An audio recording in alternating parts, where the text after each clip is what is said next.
গোবিন্দগঞ্জ 4 আসনে ফারুক কবিরকে নমিনেশন দেওয়া হোক। তাই এত জেল খালো, এত ত্যাগ স্বীকার করলো, এত মামলা খালো, আর তাই মামলা খালো না, তাই নমিনেশন কোন কথা পায়? এটা কি কথা? এটা কি মানে নেবে? তাই জেল খাচ্ছে, তাই হাজত খাচ্ছে, তাই নমিনেশন পাবে না। পাবে হলো নির্দল, তাই 2 দিনে থাকলো আমেরিকান, 2 দিনে থাকলো আমেরিকান, সেই কেমনে নমিনেশন পায়?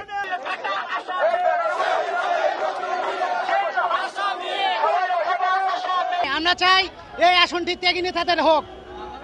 এই গোবিন্দগঞ্জ আসনে অনেক ত্যাগী নেতা আছে। আমরা তারেক জিয়ার কাছে আকুল আবেদন, তিনি যেন এই আসনটির মনোনয়ন বাতিল করেন এবং ত্যাগী নেতাদের মূল্যায়ন করেন।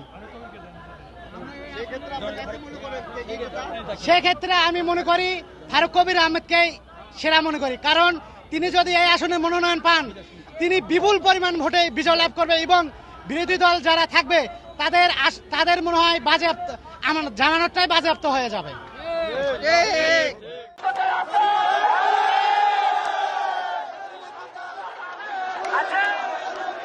দাবি একটাই, আমরা ত্যাগীদের মনোনয়ন চাই।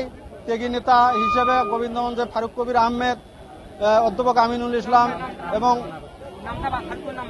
যাই হোক, আমরা এখানে আজকে 10 থেকে 12 হাজার আমরা ত্যাগী নেতা কর্মী আছি এবং তারা ম্যাক্সিমাম এই 17 বছরের ফ্যাসিস্ট হাসিনা সরকারের নির্যাতিত বিভিন্ন মামলার আসামি, যারা বিভিন্নভাবে কারাভোগ করেছে। আমরা এই দল করতে যে অনেকেই স্ত্রীর সাথে দেখা হয়নি, স্ত্রী মারা গেছে জেলখানায় থাকাকালীন, এইরকম আমরা বহু আসামি এখানে আজকে উপস্থিত হয়েছি। এবং তৃণমূলের বিএনপির যে প্রাণ, তৃণমূলের সাধারণ ভোটার এগেরে একটাই দাবি, 1/11 সংস্কারবাদী আমরা মানি না এবং কেউ মানে না, গোবিন্দগঞ্জের মানুষ মানে না, এটা প্রত্যাখ্যান করতে হবে, এটাই আমাদের মেইন দাবি।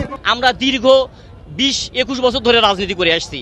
এই সময়ে দীর্ঘ সময়ে আমরা জেল জুলুম হামলা মামলা অনেকেরই শিকার হয়েছি।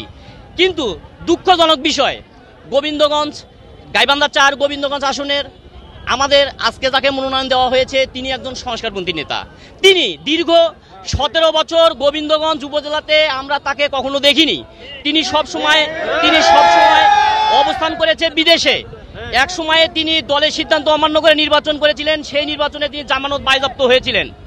তার পরবর্তী সময় 2018 সালে তাকে যখন মনোনয়ন দেওয়ার কথা বলা হয়েছিল, তখন তিনি নির্বাচন করেননি তার সুবিধার কথা ভেবে। সেই সময়ে আমাদের ফারুক কবির আহমেদ উপজেলা চেয়ারম্যান থেকে পদত্যাগ করে তাকে মনোনয়ন দেওয়া হয়েছিল। তিনি যখন জয়ের দ্বার প্রান্তে, ঠিক সেই মুহূর্তে একটি কুচক্রী মহলের ইন্ধনে একটি মামলায় তার প্রার্থিতা বাতিল করা হয়। সেই ফারুক কবির আহমেদ দীর্ঘ 17 বছর, যিনি মাঠে ঘাটে রাস্তায় সব জায়গায় যিনি মানুষের মাঝে মিশে চলেছেন, মানুষের সবসময় খোঁজ নিয়ে চলছেন, সুখে দুঃখে যাদের পাশে আছেন, সেই ফারুক কবির আহমেদের পক্ষে আমরা মনোনয়ন চাই।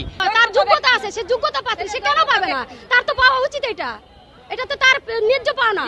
উনি ত্যাগ শিকারী হিসেবে উনি এটাই মূল্যবান, উনি এটা পায়, এটা ওনাকে দেওয়া উচিত। উনি কেন নমিনেশন পাইলো? আমাকে নমিনেশন ফারুক কবির লাগবে। অনেক কষ্ট করছে, উনি কেন নমিনেশন পাইলো না?